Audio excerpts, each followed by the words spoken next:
Subscribe sekarang channel YouTube Novelas Kadina. Gratis. Bab 4976.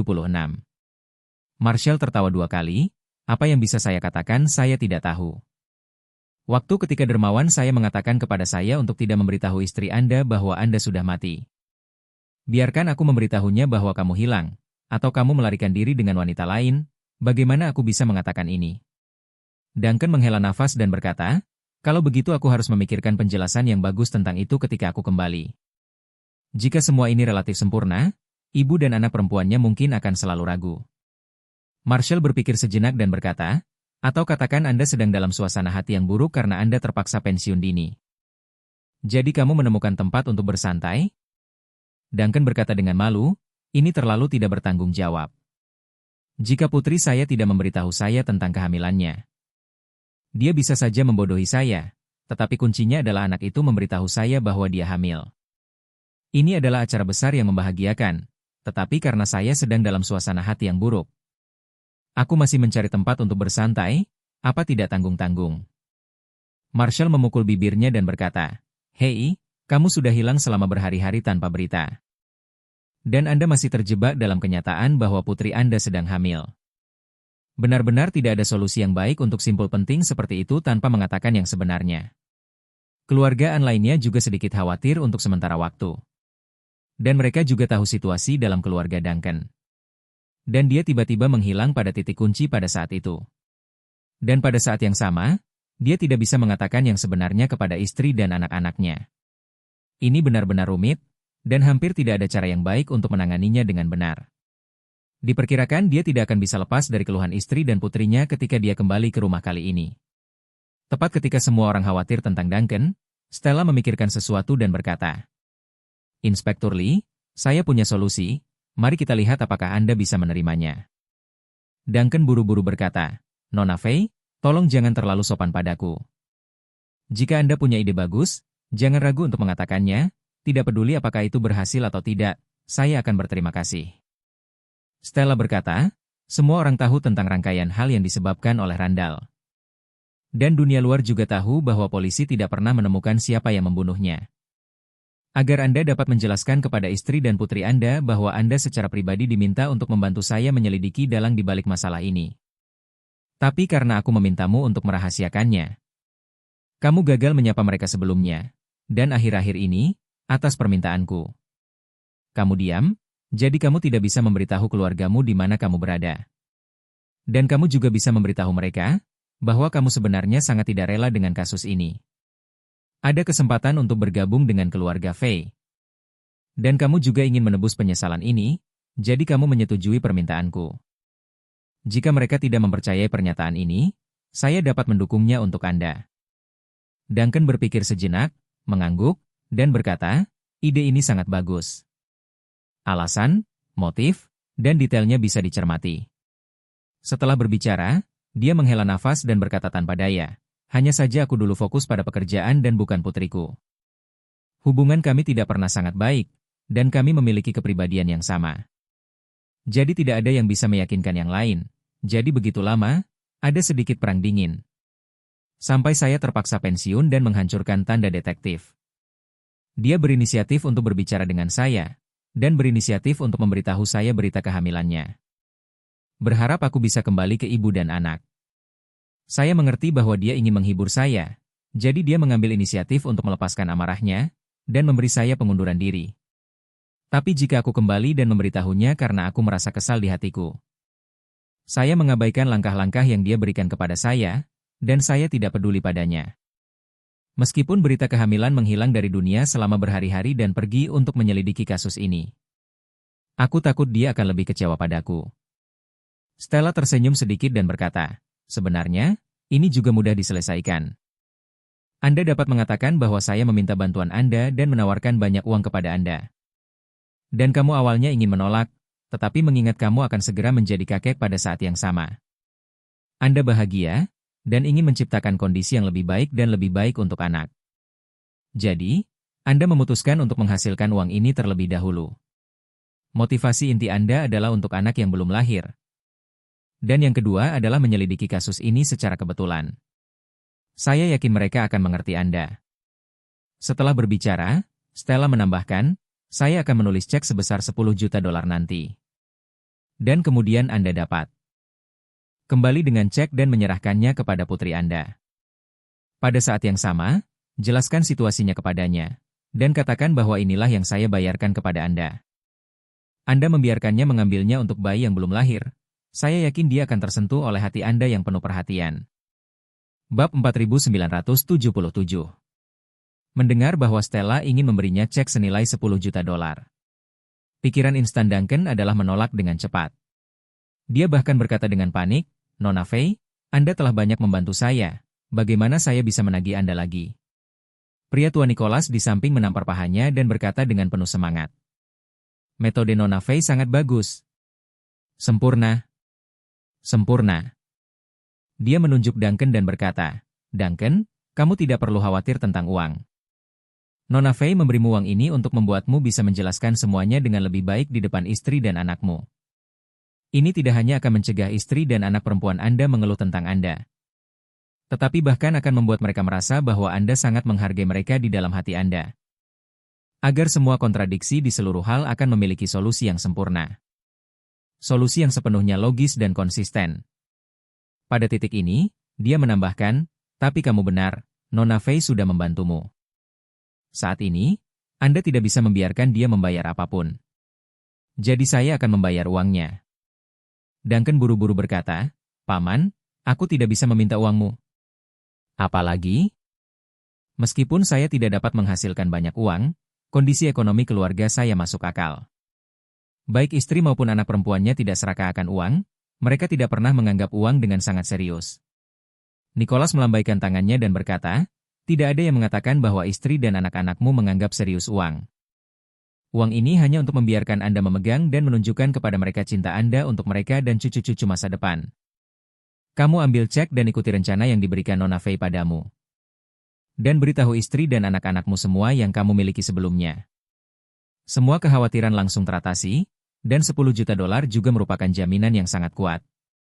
Demi masa depan anak, Anda telah sangat menderita untuk penyelesaian ini. Kamu harus memberi kami kesempatan untuk mengungkapkan rasa terima kasih kami. Wanita tua di samping dengan cepat mengingatkan, Nicholas, kamu telah mengatakan sesuatu sebelumnya. Mengatakan bahwa Anda akan berkomunikasi dengan menantu Duncan dan membiarkan dia setuju untuk membiarkan cucu Duncan mengambil nama keluarga putri Duncan Lee di masa depan, jangan lupakan ini. Nicholas tertegun sejenak, lalu tersenyum dan berkata, ini pasti yang aku katakan. Ya, saya pasti akan menghormati ini. Setelah berbicara, dia menoleh ke Marshall dan menginstruksikan, Marsekal, ini yang harus kamu lakukan. Luangkan waktu untuk mengajak putri dan menantu Duncan bertemu dan mengobrol. Tidak peduli apakah itu laki-laki atau perempuan di masa depan. Selama menantu Duncan setuju untuk memberi anak itu nama keluarga Lee. Kemudian keluarga An akan maju dan memberikan 100 juta dolar untuk memulai perwalian bagi anak tersebut. Duncan panik dan berseru, Paman, ini tidak mungkin. Bagaimana saya bisa mengambil uang Anda? Dan itu masih sangat banyak, tidak layak untuk diberikan kepada saya. Itu terlalu banyak uang, ini sama sekali tidak bagus. Nicholas berkata dengan wajah, Duncan, kamu juga orang yang mati sekali. Kenapa kamu masih sangat cerewet? Jangan terlalu banyak berpikir, ini hanya sebagian saja. Semakin banyak akan diterapkan di masa depan. Setelah berbicara, dia berkata kepada Marshall, Marsekal, tunggu sampai Anda bertemu dengan menantu Duncan dan cari tahu apa yang dia lakukan sekarang. Jika dia memulai bisnis, maka investasikan saja sejumlah uang untuknya. Dan kemudian mengekspor beberapa sumber daya kepadanya, jika dia bekerja paruh waktu. Temukan pekerjaan di sistem penyelesaian dengan tingkat yang cocok, pendapatan, dan ruang pengembangan masa depan yang lebih baik untuknya. Dan beritahu dia, alasan mengapa dia bisa mendapatkan semua ini karena dia menikahi putri Duncan. Dan setuju untuk memberi anak itu nama keluarga Lee. Dengan cara ini, di masa depan, dia tidak hanya akan lebih baik kepada putri Duncan tetapi akan selalu berpikir bahwa nama keluarga anak itu sebagai Lee akan lebih baik. Lee tidak salah, tapi membuatnya sukses. Dengan cara ini, dia tidak akan pernah menyesalinya dalam hidupnya. Marshall berkata tanpa ragu, Ayah, jangan khawatir, aku akan melakukannya. Bab 4978. Saat ini, Duncan merasa seperti anak kecil yang melakukan kesalahan. Dia benar-benar bingung dan tidak tahu harus berbuat apa. Nicholas menatapnya, menepuk bahunya dengan keras, dan berkata dengan serius.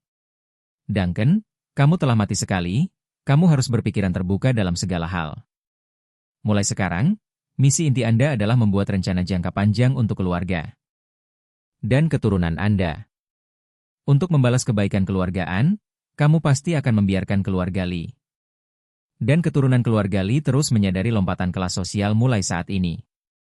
Itu bisa dicapai, dan kamu tidak perlu merasa berhutang budi pada keluargaan, inilah yang harus dilakukan keluargaan. Melihat bahwa lelaki tua itu sangat bertekad, Duncan bahkan tidak tahu bagaimana merespons untuk sementara waktu. Dia tidak bisa membantu tetapi berkata, Paman, saya tidak pernah merasa bahwa saya hampir terbunuh sebelumnya karena penyelesaian. Setelah jeda, dia melanjutkan, bagaimanapun, saya kebetulan memilih hari itu. Untuk menemanimu ikut bersenang-senang, semuanya adalah pilihanku sendiri. Ketika saya menghadapi serangan, saya hanya bisa mengatakan bahwa saya tidak beruntung, dan saya tidak bisa mengatakan bahwa saya baik kepada keluargaan. Dan aku malu untuk mengatakan itu, meskipun aku hampir mati saat itu. Saya sama sekali tidak memberikan bantuan substansial kepada keluargaan. Di depan para bandit bersenjata lengkap itu, aku tersungkur ke tanah bahkan tanpa sempat bereaksi. Paling-paling, aku hanya umpan meriam. Faktanya, Duncan masih memiliki sesuatu untuk dikatakan. Dia merasa bahwa alih-alih membantu keluargaan, orang yang benar-benar menyelamatkannya dan memberinya kehidupan baru adalah Charlie, cucu keluargaan. Dia berhutang nyawa pada Charlie, dan tidak mungkin membenarkan mengambil uang keluargaan pada saat seperti itu. Pada saat ini, lelaki tua itu bertanya dengan wajah dingin, apa? Ada apa dengan umpan meriam ini? Bahkan jika kamu adalah umpan meriam, bukankah kamu adalah umpan meriam yang memblokir peluru untuk keluargaku dan menerima kematian untuk keluargaku? Saya mengatakan analogi yang tidak tepat. Seperti yang Anda katakan ini hal buruk bahwa para martir yang gagal membunuh musuh. Tapi mati di bawah senjata penjajah, bukankah mereka mati untuk negara? Logika Balimatart apa? Ini, aku. Duncan juga merasa sedikit terdiam. Memang benar kata-kata lelaki tua itu memang lebih logis darinya. Marshall di samping mengingatkan, Lee tua, jangan lupa bahwa ini bukan tentang Anda. Ini tentang warisan garis keturunan keluarga Lee dan persilangan kelas. Selain itu, kamu juga tahu karakter orang tua itu, jadi jangan takut. Duncan tidak bisa tidak memikirkan apa yang dikatakan lelaki tua itu kepadanya di kotak VIP di lokasi pertunjukan. Membiarkan anak yang dilahirkan oleh putrinya mengikuti nama keluarganya Lee. Meskipun ini agak feodal tua, itu tidak diragukan lagi menyentuh hatinya. Jika Anda ingin mewariskan keluarga Anda, syarat yang diperlukan adalah mewariskan nama keluarga juga. Jika ini terjadi, Anda tidak akan malu dengan leluhur Anda setelah kematian Anda. Setelah memikirkannya, dia membungkukkan tangannya kepada lelaki tua itu dan berkata dengan tulus. Paman An, Duncan pasti akan mengingat kebaikan keluargamu. Nicholas berkata dengan sungguh-sungguh, di masa depan, jangan menyebutkan siapa yang baik kepada siapa. Kita harus saling membantu dan mendukung di masa depan. Duncan mengangguk berat, dan Marshall tiba-tiba teringat sesuatu dan berkata kepadanya. Ngomong-ngomong, Lee tua, ipar perempuan datang ke New York beberapa hari yang lalu. Tapi saya tidak tahu apakah dia masih di New York. Apakah Anda ingin saya menelepon dan bertanya padanya? Duncan buru-buru berkata, ya, Anda bisa membantu saya bertanya di mana dia. Jika dia di New York, saya akan pergi menemuinya. Oke. Marshall setuju dan bertanya kepada Duncan, jika saudara ipar ada di New York. Jika dia bertanya apakah saya punya berita tentang Anda, saya akan mengatakan yang sebenarnya. Atau haruskah aku membohonginya dulu, dan menunggu sampai kamu memberinya kejutan? Duncan memikirkannya dan berkata, jika dia bertanya kepada Anda mengatakan bahwa Anda telah menemukan beberapa petunjuk. Tapi kamu ingin memberitahunya secara langsung, ajak dia kencan. Mari kita bertemu, lalu aku akan memberinya kejutan. Bab 4979. Oke. Marshall mengangguk, segera mengeluarkan ponselnya, dan menelepon istri Duncan, Jolie Chen. Telepon terhubung, dan suara bersemangat datang dari ujung telepon yang lain. Marshall, apakah Anda punya berita tentang Duncan? Marshall tertegun sejenak, dan kemudian dengan sengaja berkata, "Kakak ipar, aku punya beberapa petunjuk di sini. Apakah Anda masih di New York sekarang? Aku akan memberitahumu secara langsung." Jolie di ujung telepon bertanya dengan suara terkejut, "Benarkah? Petunjuk apa?" "Saya di Washington sekarang dan saya akan kembali ke New York. Teman sekelas kuliah ada di Washington. Saya di sini untuk meminta bantuannya. Pesawat akan lepas landas dalam setengah jam. Dan itu akan tiba di New York dalam waktu sekitar 1 jam 40 menit. Marshall berkata, "Nah, ipar, beritahu saya nomor penerbangannya. Dan aku akan mengatur seseorang untuk menjemputmu di bandara. Mari kita bertemu dan berbicara." Jolie bertanya dengan gugup. "Marshall, katakan yang sebenarnya, Duncan tidak akan mengalami kecelakaan, kan?" Marshall buru-buru berkata, "Tidak, tidak, saya akan mengambil jaminan kepribadian, itu berita bagus. Beritahu saya nomor penerbangannya, dan Anda tidak perlu khawatir tentang sisanya." Suara gembira Jolie sedikit tersendat, "Bagus sekali." Dia berkata kepada orang-orang di sekitarnya, "Paula, Paman An menelepon dan mengatakan ada kabar baik tentang ayahmu. Betulkah?" Suara Putri Duncan datang dari ujung telepon yang lain. Dia meraih telepon dan bertanya dengan penuh semangat, "Paman, bukan? Berbohong kepada kami? Apakah benar-benar ada kabar baik?" Marshall berkata sambil tersenyum, "Paula, jaminan kepribadian pamanmu, apakah menurutmu itu cukup?" "Cukup. Cukup." Paula berkata dengan gembira, "Paman, kalau tidak, kamu tidak boleh mengkhianati kami dan datang langsung. Hubungi kami di telepon." Marshall buru-buru berkata, "Paula, saya benar-benar tidak bisa menjelaskan masalah ini dalam beberapa kata. Kebetulan kalian berdua datang ke New York, jadi mari kita bicara tatap muka. Ketika saatnya tiba, saya akan membuat daftar semua informasi yang saya miliki di sini untuk Anda." "Oke." Paula setengah yakin ketika dia mendengar ini, jadi dia tidak mengajukan pertanyaan lebih lanjut. Dia berkata dengan gembira, "Paman, sampai jumpa di New York." "Oke." Marshall berkata, "Jangan lupa minta ibumu untuk mengirimkan nomor penerbangan ke ponselku nanti." Paula berkata dengan penuh semangat, "Oke. Paman tersayang. Terima kasih banyak." Pada saat ini, seorang pria terdengar di ujung telepon, dan berkata dengan suara rendah, "Jangan menangis, istriku yang baik, aku sudah memberitahumu sebelumnya bahwa ayah akan baik-baik saja. Kamu hapus air matamu, jangan pindahkan anak itu." Paula menangis dan bersenandung, terisak-isak, "Paman An, kalau begitu aku akan menutup telepon sekarang. Dan saya akan mendengar kabar baik Anda secara langsung ketika saya tiba di New York." "Oke." Marshall tersenyum dan berkata, "Paula, kamu harus mengendalikan emosimu. Lagi pula, kamu tidak lagi sendirian. Anda harus merawat bayi dalam kandungan Anda." Paula berkata dengan cepat, "Aku tahu Paman." "Terima kasih." Marshall mengucapkan selamat tinggal pada Paula dan menutup telepon, sementara Duncan sudah menangis. Dia tidak menyangka bahwa istri dan putrinya, serta menantunya, semua masih berlarian mencari keberadaannya. Apalagi putrinya yang masih dalam kandungan. Nicholas melihat bahwa air matanya masih tersisa, dan dia berkata dengan cepat, "Duncan, kamu tidak mati, kamu akan beruntung, kamu harus bahagia, mengapa kamu menangis?" Setelah berbicara, dia buru-buru menoleh ke Stella dan berkata dengan kagum, "Nona Faye, saya harus mengatakan, solusi yang baru saja Anda buat benar-benar sempurna. Tetapi meskipun Anda harus menulis cek ini, uangnya tetap harus pulang. Keluarlah, kamu telah banyak membantu kami, dan kami tidak boleh membiarkan kamu menghabiskan lebih banyak uang." Stella tersenyum dan berkata, "Oke, Tuan An, saya akan mendengarkan Anda." Bab 4980. Nicholas kemudian berkata kepada Duncan, "Duncan, ketika saatnya tiba, biarkan Marshall mengatur seseorang untuk membawa istri dan anak-anakmu ke sini secara langsung. Kebetulan kamu dan Nona Faye akan tinggal di sini untuk makan siang. Setelah makan selesai, mereka hampir tiba.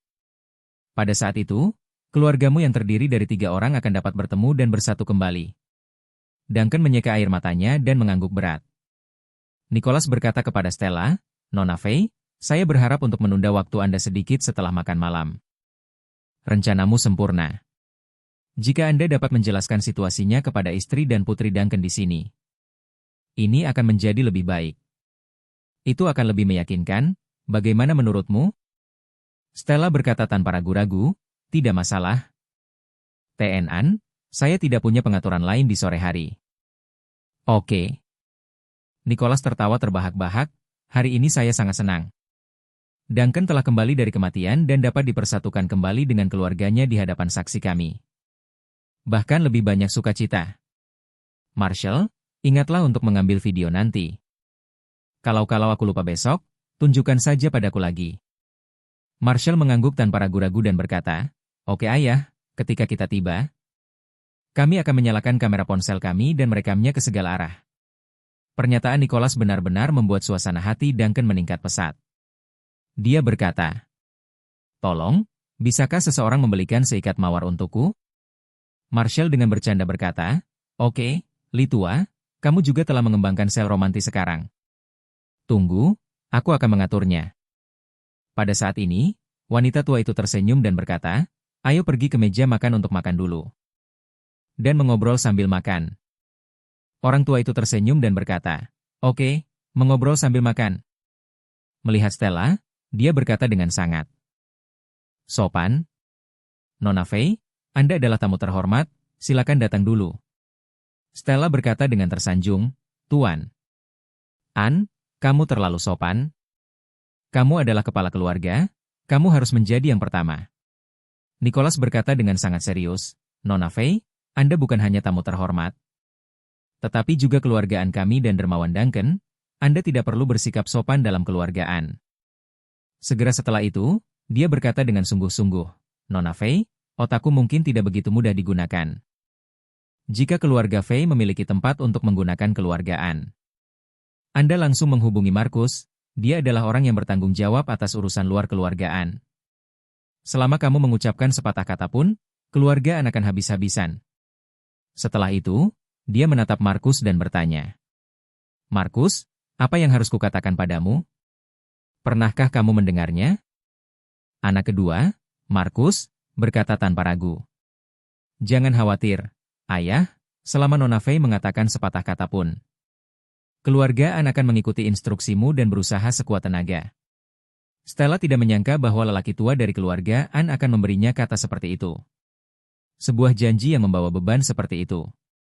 Meskipun keluarga Faye sudah menjadi raksasa di dunia, dibandingkan dengan keluarga Anne, itu masih sedikit tidak signifikan.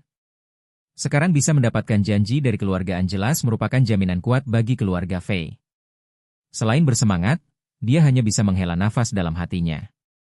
T.N. Wade sekarang bertanggung jawab atas keluarga Wade dan Front. Dan dia juga memiliki peta bisnis skala besar. Jika dia membuka mulutnya, keluarga Faye pasti akan membantunya. Jika dia bisa mengenali keluarga Anne, saya percaya bahwa keluarga Anne juga dapat digunakan olehnya. Dan bahkan keluarga Road akan takut 3 poin. Di depan orang yang begitu kuat seperti Tuan Wade.